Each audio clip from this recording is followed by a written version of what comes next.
Thank you all for Hello, being Chris. here at the May 2024 Iowa Hunger Coalition Monthly Meetup.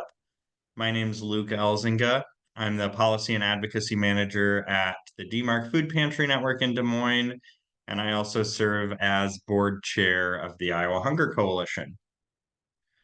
So for those of you who might not be familiar with IHC, we are a membership-based 501c4 organization. We are explicitly an advocacy organization. We have a volunteer board of directors, no paid staff. We do have a contract lobbyist, John and Cindy Peterson, and we really try to be that voice at the Capitol to bring up policies and fight back against things that would affect hunger and food insecurity in our state. Always want to thank our dues-paying members, both individual and organizational members. We could not do the work we do without our dues-paying members. So thank you all for your support. You'll probably be hearing from us soon about renewing your dues for the upcoming fiscal year, but wanted to thank everyone who supports the work of the Iowa Hunger Coalition. We've got some stuff we're going to be sharing about the Farm Bill, but first, we're excited to unveil some new language, introducing our new mission and three guiding principles of the coalition. Um, this was something that was worked on. It's been worked on for a number of months. You might remember last fall, we kind of polled our membership about some language. We had a group kind of revise that language. It was approved by our board, and now we're ready to unveil that. So, Iowa Hunger Coalition's mission is working to end hunger in Iowa through education, advocacy, and policy change rooted in justice. And we have three guiding principles that we'll be sharing too. First, hunger is a policy choice. Hunger and food insecurity exists because people don't have enough money to afford the nutritious food they need to live and thrive. Low wages and rising costs for food, housing, childcare, healthcare, transportation, education, and other basic needs have left Iowans struggling. We expect our government to enact policies that lift us all up, starting with those Iowans among us with the greatest needs. So that is our first guiding principle. Hunger is a policy choice. Our second guiding principle, nutritious food is a human right. Every person should be able to access the food they need, when they need it, where they need it. Yet far too many Iowans lack this access in both rural and urban areas of our state. We envision a future with an abundance of nutritious foods that meet the cultural, medical, and religious needs of our communities. This requires reimagining our food system to prioritize the health of our people, animals, soil, and water. So that's our second guiding principle. Nutritious food is a human right. And finally, our third guiding principle, ending hunger requires solidarity, not just charity. The fight to end hunger is interconnected with the fight for racial, economic, LGBTQ+, housing, climate, and disability justice. Systemic change is needed to ensure all Iowans are free to flourish and pursue their hopes and dreams. Collective action is necessary to achieve our goals. So that is our third guiding principle. Ending hunger requires solidarity, not just charity. Our second, nutritious food is a human right. And our first, hunger is a policy choice. So just want to do a quick vibe check. Do these resonate with you? Does this feel like the Iowa Hunger Coalition in as you've imagined and experienced it? I'm seeing a clap emoji and a confetti emoji, so I hope and some feedback in the chat. Well, thank you. That's what we were going for. That was the hope. And we did, spend some time writing this, revising it. And so you'll be seeing more of that language. It's already on the homepage of our website. but in additional materials and things like that. And if you feel like those guiding principles resonate with you, then I just want to say you're in the right place here. So, thank you to everyone who helped write that, provide feedback. It really was a group effort. So, thank you, everyone who was involved and provided input on that. All right, I'm going to go back to sharing my screen.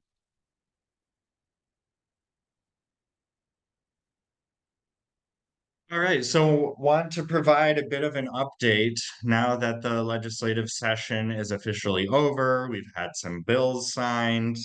Um, the Hunger Coalition did not send out a legislative update right away. You may have seen we just posted something this morning, and that's because we were waiting on a number of bills.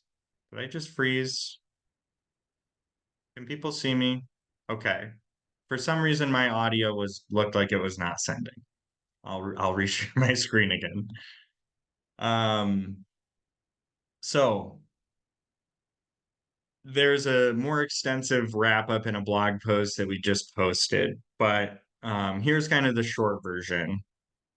So on the good side, we stopped some harmful legislation. One bill, House File 2608, would have created additional barriers for eligible non-citizens to access SNAP. There was an anti-immigrant bill that did pass this session. We could dig into it a little bit more in our blog post. That has already been challenged with two separate lawsuits. And then the other bill that we stopped was Senate Study Bill 3175 that would have further criminalized homelessness, created these homeless encampments.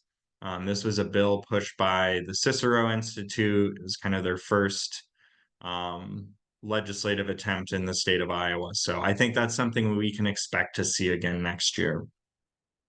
And then also good development was the Choose Iowa Food Purchasing Pilot Project, which was included in an agriculture appropriations bill signed into law by the governor. I'll share more about that in just a second after this slide. On the not so great side, the basic income ban, House File 2319, did pass both chambers and was signed into law. This prevents cities and counties from implementing guaranteed income programs. The one program that currently is operating in the state, the pilot program in central Iowa, will be able to finish and complete their research study. And then I think really we saw a large lack of action on bills that would address hunger and food insecurity. So we saw nothing on summer EBT. We didn't see any movement on double up food bucks, nothing on healthy school meals for all.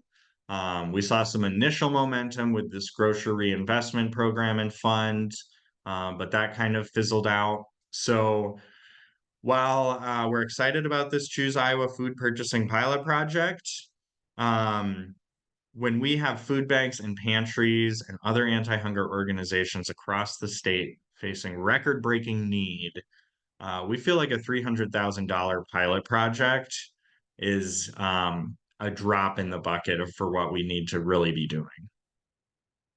A little bit more about that pilot. So this designates $300,000 in funds to schools, food banks, and emergency feeding organizations for a one-to-one match in purchasing meat, dairy, eggs, produce, forgot to add honey, from Choose Iowa vendors. So this will be administered by the Iowa Department of Agriculture and Land Stewardship. It passed both the House and Senate and was signed into law by Governor Reynolds on May 9. Now, we still have a lot of questions about this. It's not clear, how this is going to be rolled out, if this is going to be organizations applying for these funds or exactly what that is going to look like. There's still some questions there. So we know that this is something that IDOLS is starting to work on, so we're hoping to meet with them and hopefully provide some feedback. So stay tuned, more to come on this. But we did have a small win this session with the creation of this food purchasing pilot project. There were a lot of different groups working on this. By no means I'm meaning to take, sole credit for this. This was something that there were a lot of different groups working on and really a broad coalition effort to get this passed.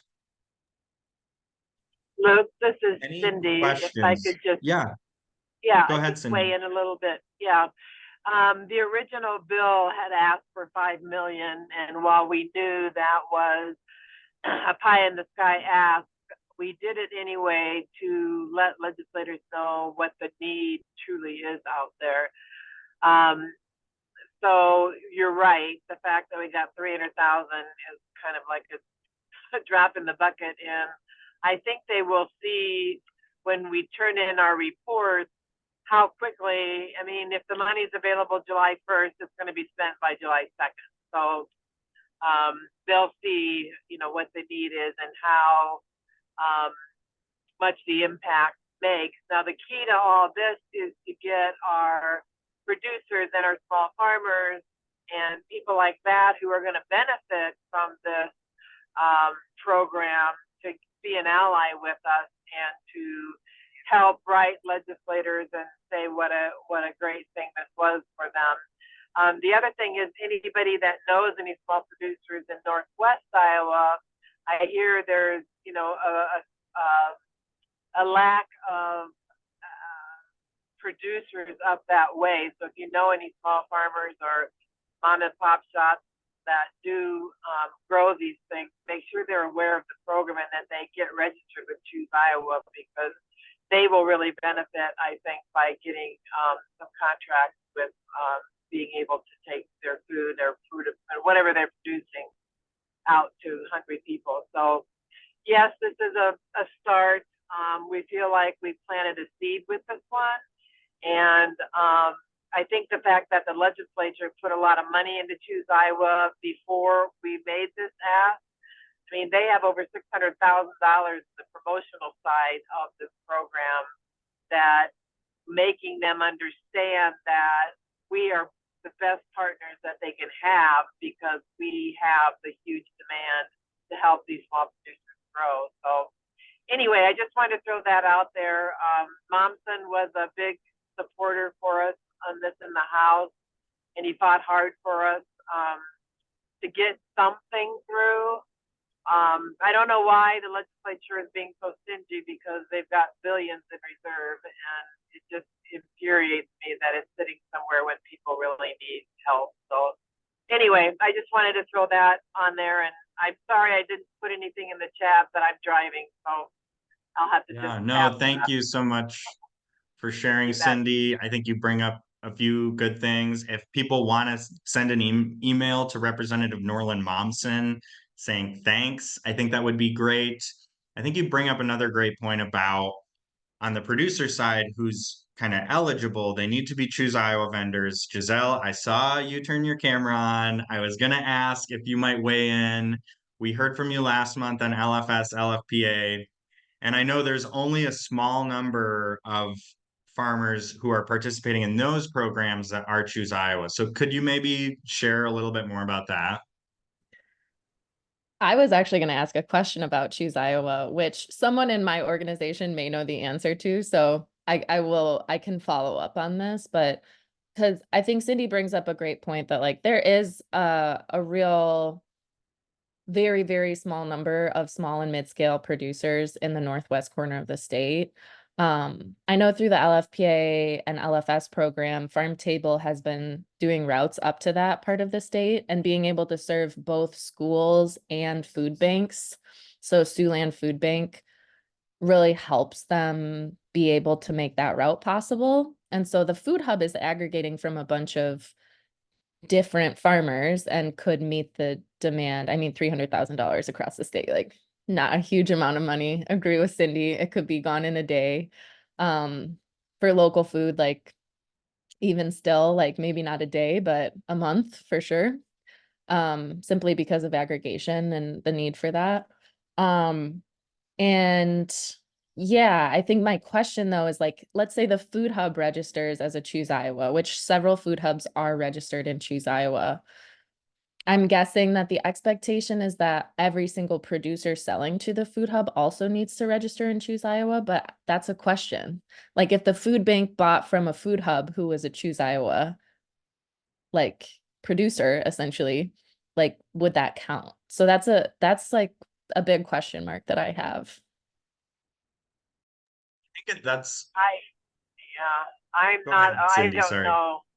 Yeah, I don't know that answer, but we can dig down and find out more details about that. And we're all waiting to hear from Department of Ag about the process here, because this was like an 11th hour negotiation, and we knew the language wasn't written clearly, and we tried to get Mumson and both House and Senate LSA writers to clarify things, and they were like, "Look, if we mess with this bill at all, you're going to lose the whole thing." And so, we just stepped back and said, "Okay, let it go."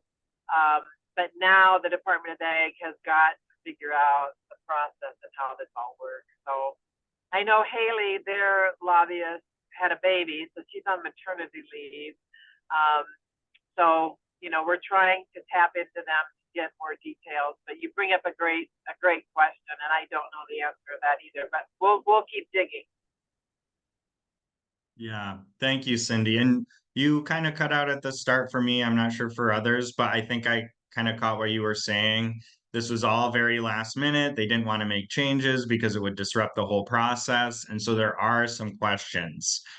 My read of the bill says that they just need to be a farm or business that's a Choose Iowa approved vendor. And so if the food hub itself is, I would think that is a great question to ask when we're meeting with the department, though, Giselle. I think that's a really good question. And maybe that is, I don't want to, I mean, that might be a workaround to maybe bring in some more of these farmers who are participating in the other programs and selling to food hubs already, that they wouldn't have to pay that additional fee.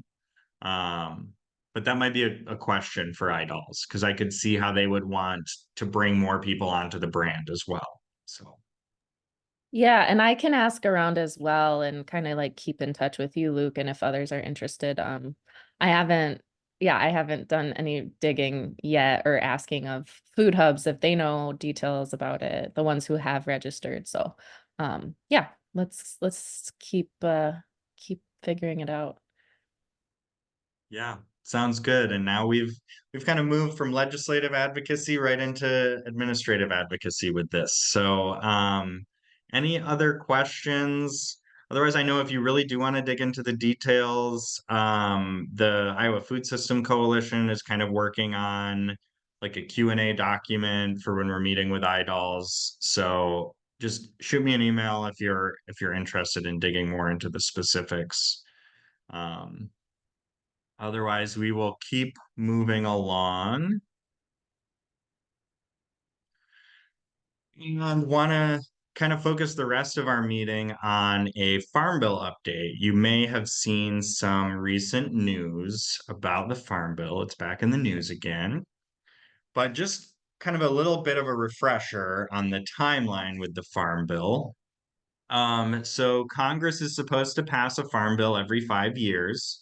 They were supposed to pass one in 2023, but instead ended up passing a 1 year extension. And actually, it was a shorter extension that then got turned into a longer extension.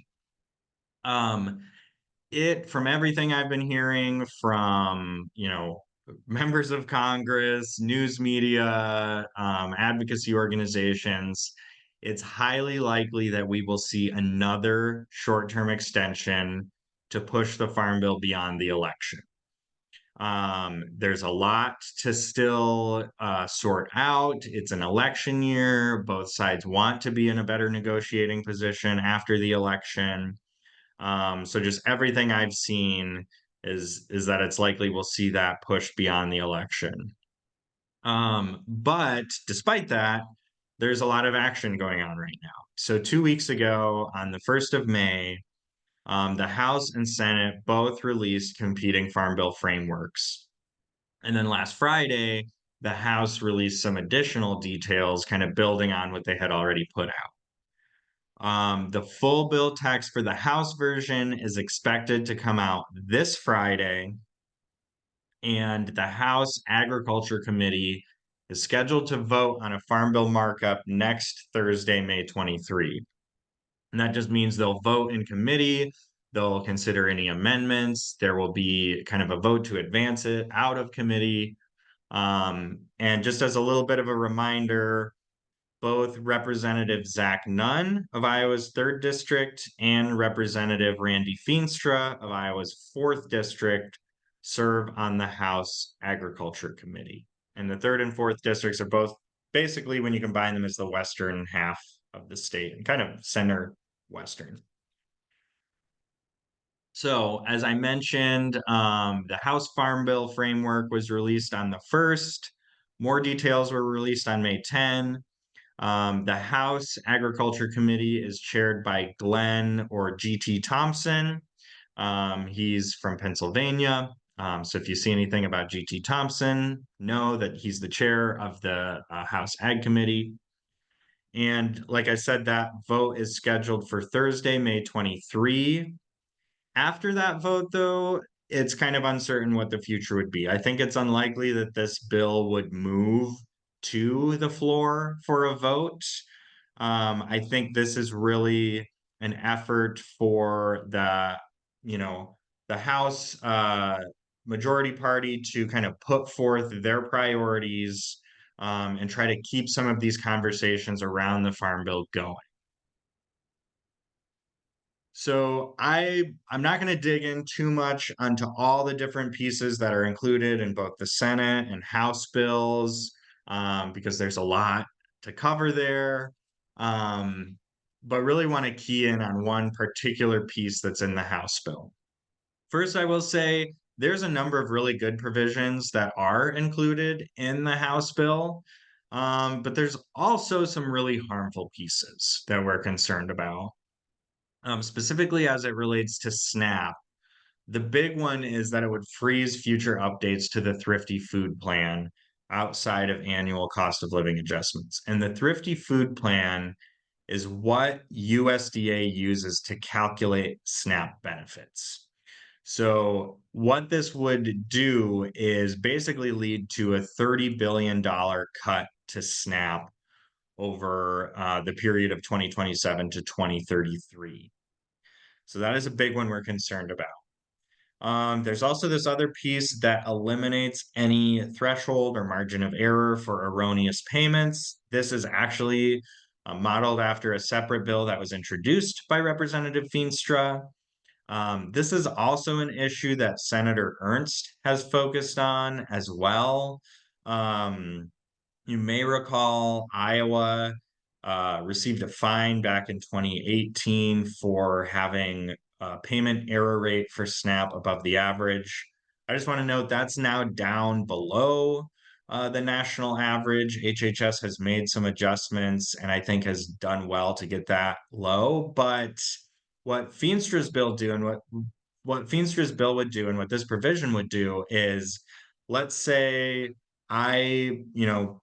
there's this SNAP quality control, basically an audit where people are randomly selected, gone through, make sure everything was processed as it should have been. People got the amounts they should have. Currently, there's kind of a margin of error. So if I got like $10 more in SNAP benefits or $10 less in SNAP benefits than I should have, that doesn't count as a payment error. There's this margin of error. If we eliminated that, even 1 cent, $1 above or below that threshold would show up as an error. And that would then, make the error rate much higher and could be used to attack the program. So that's something that I think is a concern. And then there's this other piece. I think there's going to be a few things that we're going to find out about this Friday. that have been tried to kind of be buried, but there's this piece that says right now just allows states to make more decisions about the implementation of certain aspects of the program. We don't know exactly what that means. That could be a good thing. That could be a bad thing. Last year, Iowa reinstated an asset test for SNAP.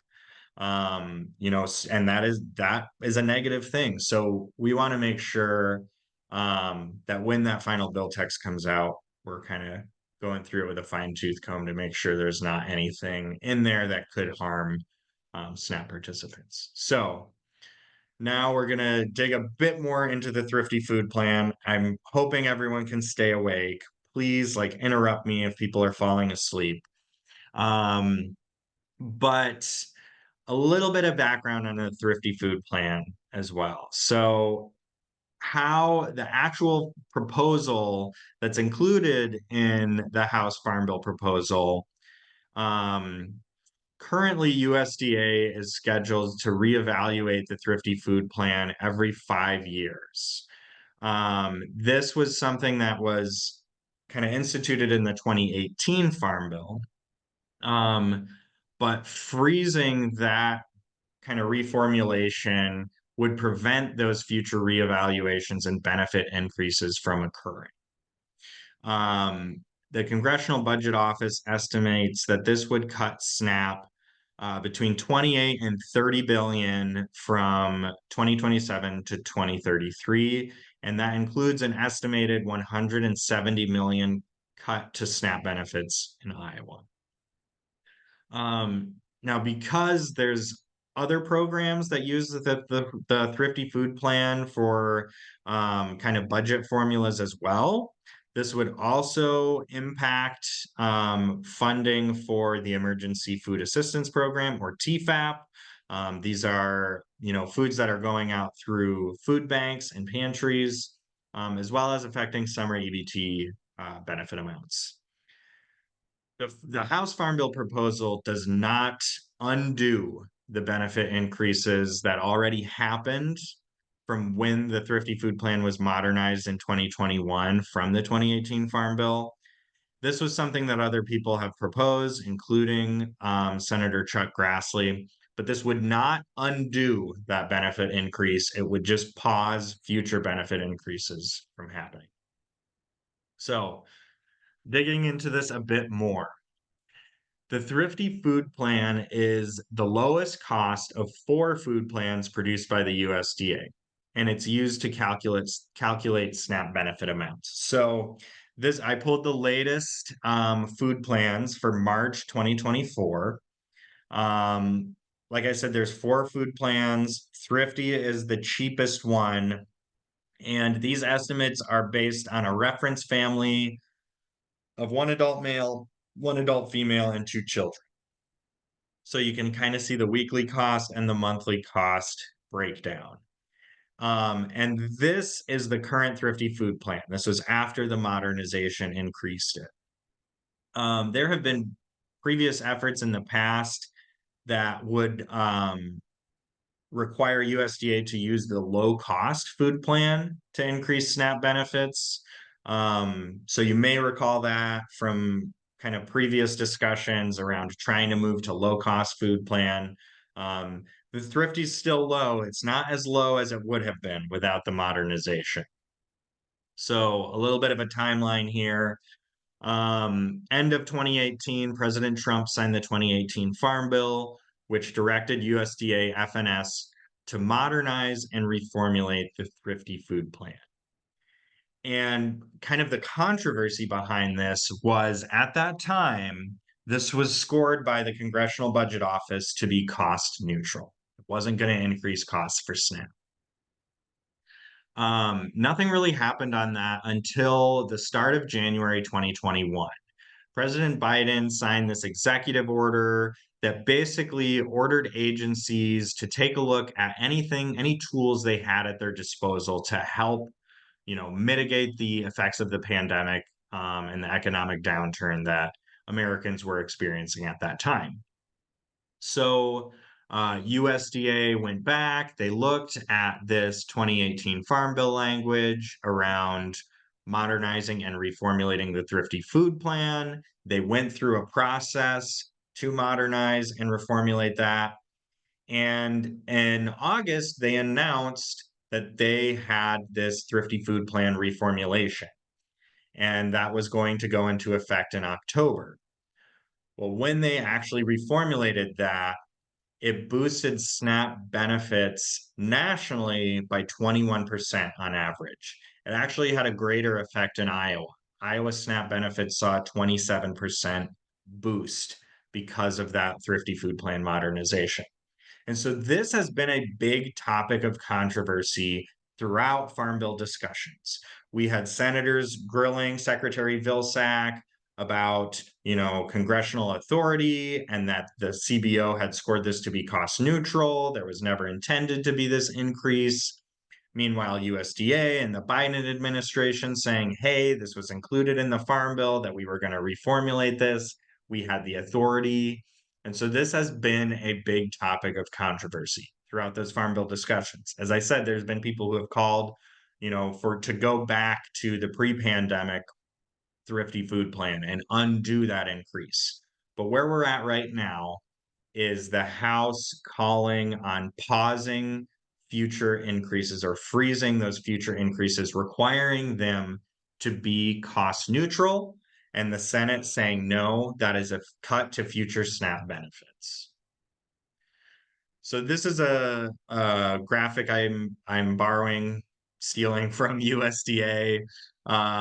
It's part of a one-pager they put together just about that Thrifty Food Plan reevaluation. They did use the same equation that was used in 2006. We have had previous,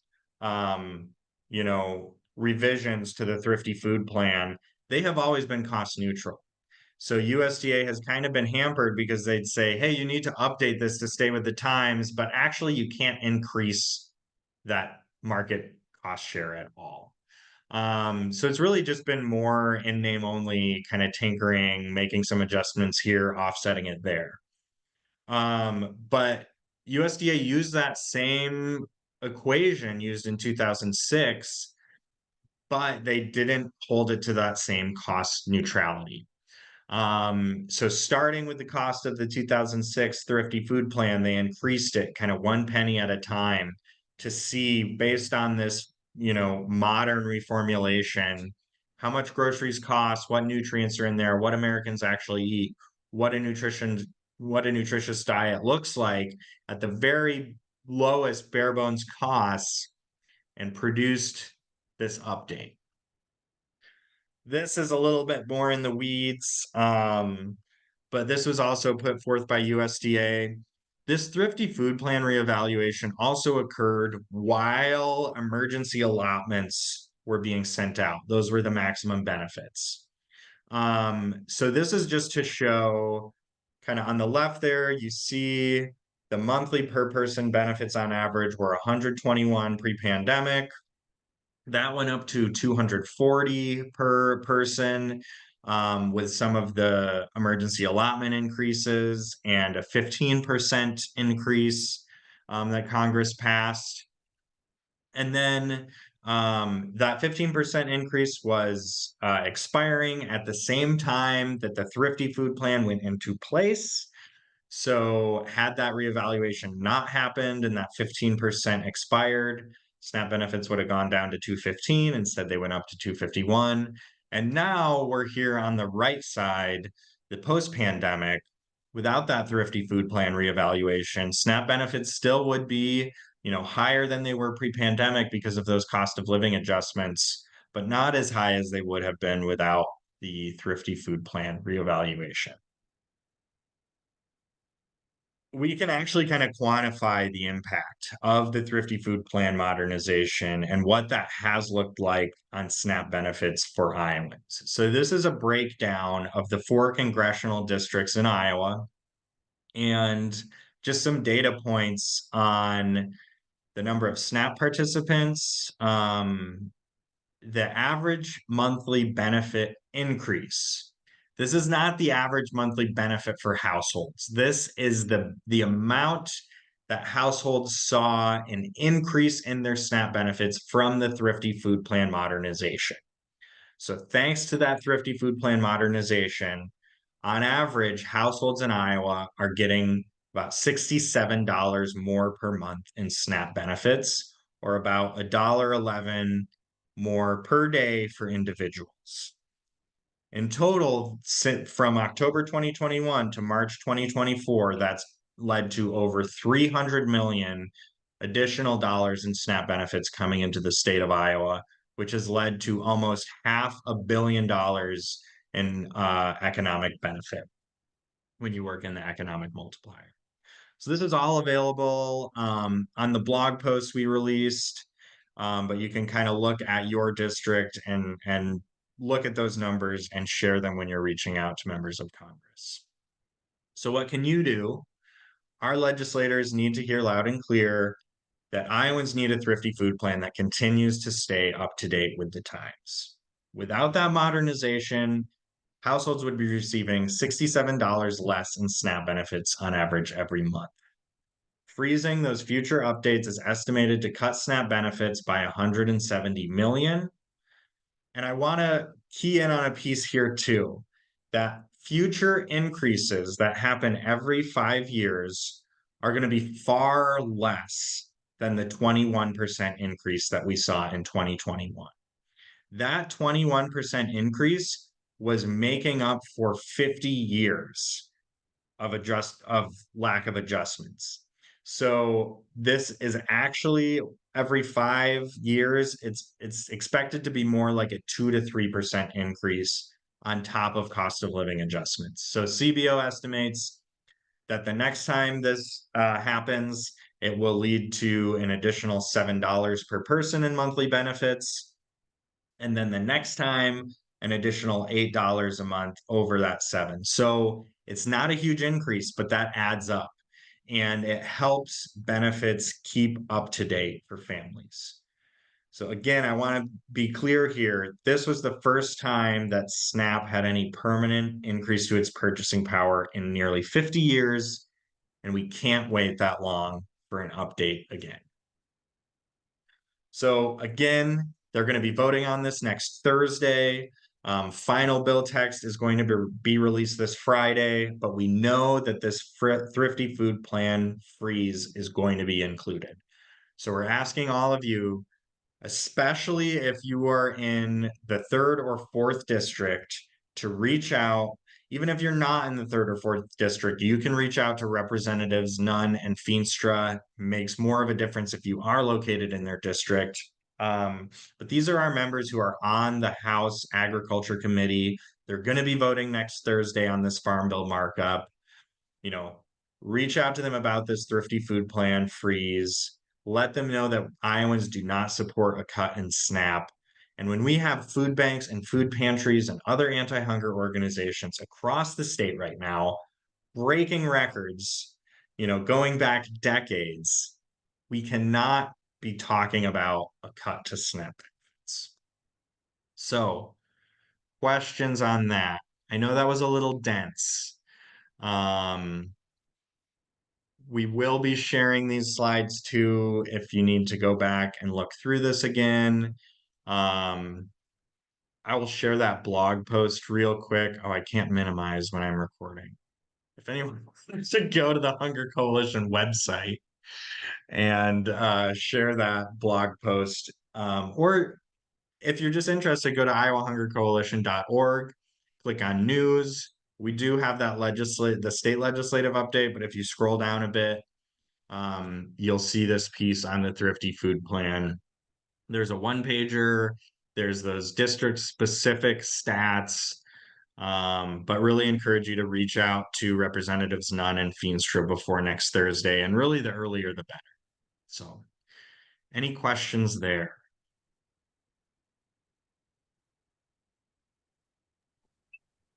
Luke, this is Cindy. The other thing to remember is that Nunn and Feenstra have an election coming up as well this year, and especially Nunn. There are some viable candidates that he'll be running against, so we want to make sure he's paying attention what's going on with this. So, you know, they should be very attentive to all topics during this time because their jobs are on the line. Yes, great point, Cindy. This is an election year. People are paying attention. Other questions?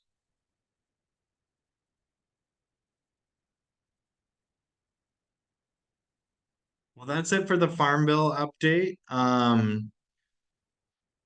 The other kind of piece of news I had, I didn't have a slide to share, but I did see that Feeding America's Map the Meal Gap study is out, highlighting food insecurity statistics for 2022, and showing some big increases in food insecurity and childhood food insecurity. So be sure to check that out. Any other updates? Any other questions on legislation at the state or federal level?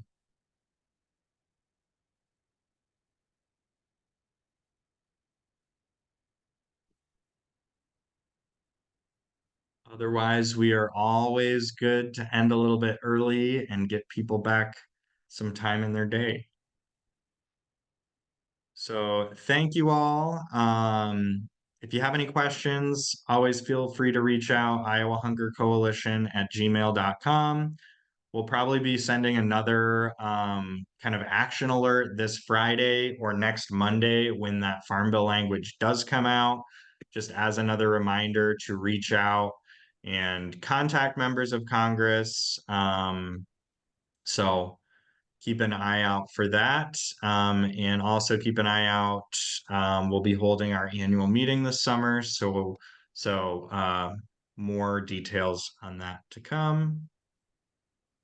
Thank you, everyone. But thanks.